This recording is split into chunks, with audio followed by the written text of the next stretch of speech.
My loves, it's me, Keisha, and I'm here with this week's Love and Hip Hop Hollywood Atlanta Season 5, Episode 6 review. So happy Mother's Day to all of you wonderful mothers out there, whether you are biological mom, stepmom, foster mom, baby mama, side bitch mama, mama's mamas, baby's mamas, maybe mama, whatever the hell you are. Happy Mother's Day. I spent my day in the bed sleep, child. My baby was so sweet to me. Got me a lot of gifts. I just love my little pumpkin so much. So I hope that all of you moms out there had a wonderful day. You relaxed and you had joy and peace and all that good shit. But now let's get to the juiciness of this episode. So we start off exactly where we left off on last week's episode with Joseline asking Mimi basically what Chris' mouth do. Like, do that mouth work? Do it work as good as mine? And they are like appalled and offended, like, oh my God, oh my God. And so Joseline asks where all the other girls at. And Mimi brings up the fact that none of them wanted to come and how Carly said that Joseline is blackmailing her. And Joseline like, I don't blackmail anybody. I don't do that. I don't know what the fuck you're talking about. I'm Joseline Hernandez. I don't do that. And so Mimi brings up her housewarming, and Joseline like, well, why didn't you invite me? And she was like, you know, because you were out of town. I was like, see, bitch, you just lied because you didn't want to get that noggin to the face. I'm like, bitch, you didn't invite her because you didn't want her to come because all the other girls were going to be there. Did you not remember you said this shit on camera? But you ain't want to get two-piece, so I understand. So Joseline basically says how she knew them hoes weren't going to come, and she don't give a fuck because now this gives her carte blanche to do what the fuck she wanted to do in the first place, which was spill the tea and get all them raggedy bitches in order. So Stevie Jay comes in, honey, and with Scrap, and he meets Chris for the first time, and he is kind of shocked at what he sees because he thought that Mimi would be with a better bitch than Chris. And so basically he tells her, you know, that she's beautiful after Mimi asked him not to call that damn girl beautiful. He called her beautiful anyway. And she was like, I would rather be called handsome. I'm like, girl, you need to go to a fucking therapist and figure out what the fuck is going on in your brain of how you want to be labeled and all this shit. Anybody got time for you to have a whole Dr. Phil session on this goddamn show, girl? So Stevie tells Chris that he want to join in on they little, you know, party of two and make it a party of three. And Chris is not here for that bullshit and all it, you know, this threesome shit, and he feeling like, you know, because two women are sexually together, that means that they want some dick, all that bullshit. So Mimi spills the tea to Stevie about Joseline supposedly blackmailing Carly, and then Scrap tells him about her running her mouth to Tommie about him fucking with somebody else, and Stevie is just like, oh my God, I heard Joseline going this bullshit again. So then Tommie arrives at the party looking like a devil in the blue dress. Her dress was everything. She was really cute. And so him and Tommie are talking, and she just ain't here for him. And he then decides to confront Joseline about her telling Tommie about, you know, him supposedly having another bitch. And she was like, look, I'm gonna tell her, I like her, I'm gonna tell her what the fuck I know. If I got some tea about your ass, I'm gonna tell her. So deal with it. And Scrap little bitch ass had to fall the fuck back because Joseline is not about them games. And so Joseline then tells Scrap about the rumors about Stevie and KK messing around. And he looking like, bitch, are you really saying this shit on camera? And she's like, yeah, nigga, I am. Welcome to the Hunger Games, bitch. And so Scrappy tells Joseline that, you know, that's my uncle. And she's like, no, maybe that's your daddy. He was looking at her like, bitch, stop it with the foolishness. So after the video premiere, we see Don come in, and it's like, who the fuck done rose this crypt keeper from the damn dead? So Joseline and Don have made up, and they're still friends right now. They were just hosting a party or whatever, doing some work together over the weekend on Instagram. So Joseline and Don and Mimi are talking, and she wants Don and Mimi to make up because, you know, last year they had they so-called beef.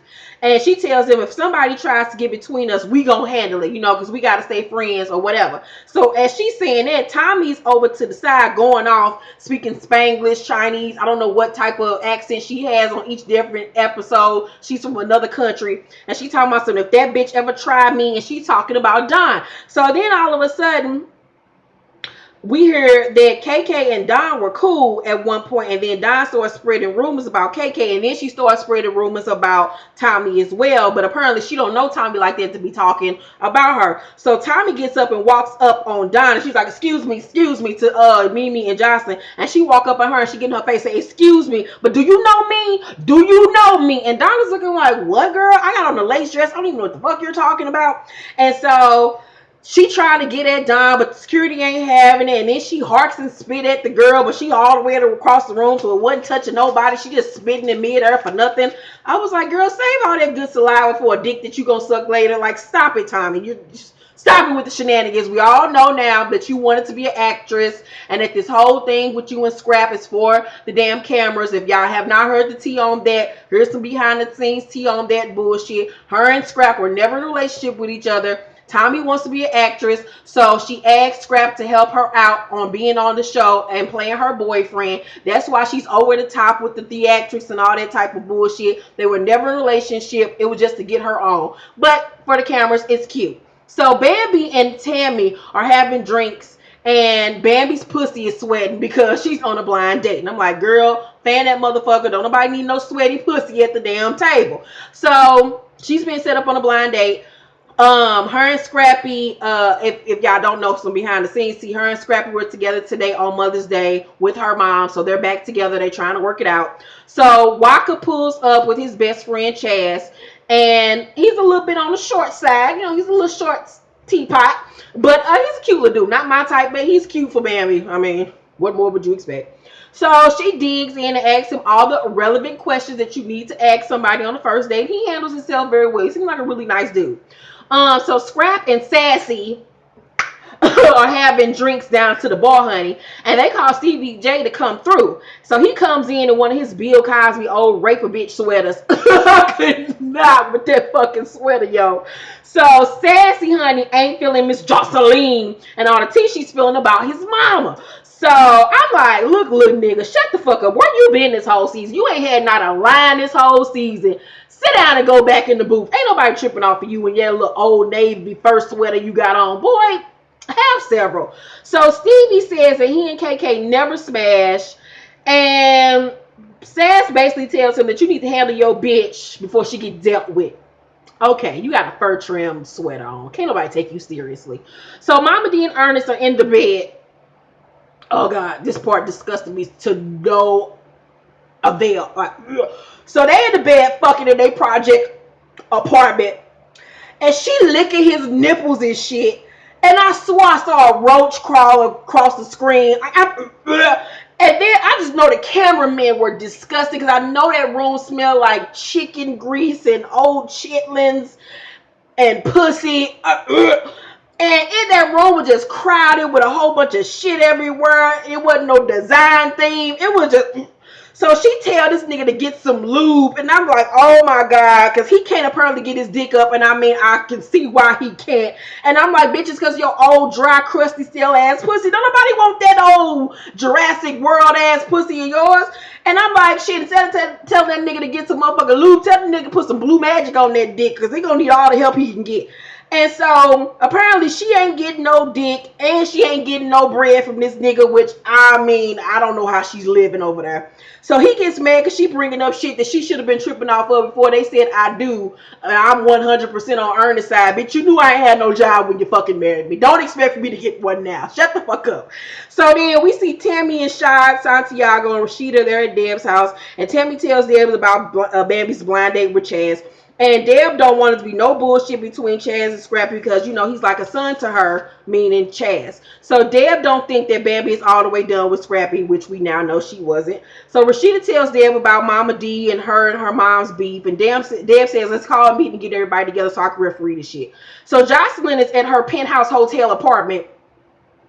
And Stevie comes with some flowers, and Joseline is mad at Tommie for trying to attack Don at the party. And Stevie like, well, why the fuck you fucking with this hoe again anyway after all that shit she talked about us? And Joseline's like, that was some petty old bullshit. You can't tell me who to be friends with. Just chill the fuck out. So Stevie then confronts Joseline about telling Scrap that he fucked KK, and he wants her to tell the boys that what she said wasn't true. And she's like, no, I'm not going to say that because I don't know if it was true or not.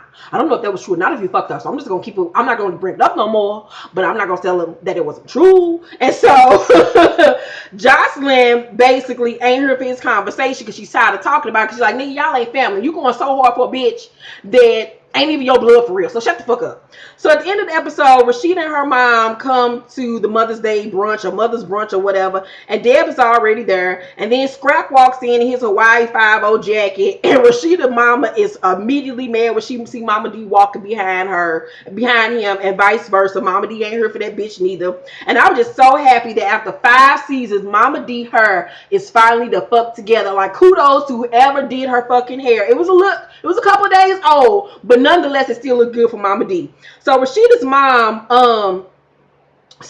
they start talking about everything. They going back and forth. And Ernest sitting there looking like the 2016 Blade Runner. I don't know what the fuck that nigga had on. And Rashida's mama don't like the fact that Mama D came into the store acting a fool. And then Mama D tell Rashida mama that I told you before, if you would have sat on your nest and not overlooked your egg, then maybe she would have turned out better. And I was like, yes, Mama D for the read. Because y'all know I hate Rashida. So Mama D is waving around a black feather and shit on some old lemonade voodoo New Orleans type shit. And so Ernest says that she's a drunk, and Mama D is appalled because he called her out in front of the rest of these hoes. She was like, well, nigga, you need lube and can't get your dick up. And everybody's disgusted and throwing up their fucking breakfast and shit. And so Deb is like, shit, Mama D is sexually frustrated. Ain't shit gonna get fixed in this motherfucker. That bitch needs some dick and some bread immediately. So Mama D asks Scrappy if he blames her for the Bam not being around. And Deb tells everybody that, you know, I'm happy to hear that you and Bambi and Scrappy ain't fucking around with each other like that no more, because she just went on a date with my nephew. And so Scrappy is shocked by this news, and you can tell he in his feelings is hurt, and he want to know who else knew, if Deb knew. And then he found out if Rashida knew, and so he feeling some type of way about that. And then the episode go off. So for this to be a little Mother's Day episode, I give it an A because it was very entertaining. It was a whole bunch of shit that went down. I was here for this episode. Let me know what you thought about this episode down in the comment section. Yeah, I like it. I was here for it. Joseline is, of course, that bitch for me. Make sure to thumbs up this video and share it. And I love you all so much. A new episode of Spill the Tea Bitch will be up Tuesday. I have a new product review video up right now. Yeah, and then Wednesday is the season finale of Underground, so be checking that out, and make sure that you go cop one of my books. My real name is Keisha Irvin. You can find me on Amazon, Barnes & Noble, or anywhere books are sold. Keisha, Keisha, last name Irvin, Ervin. Books are sold all across the world, bitch. Get into me, best-selling author. Yeah, bitch. If you didn't know, now you the fuck know. So, yeah, love you all so much. Thank you for watching this video. Have a great night. Happy Mother's Day again to all you moms. Bye.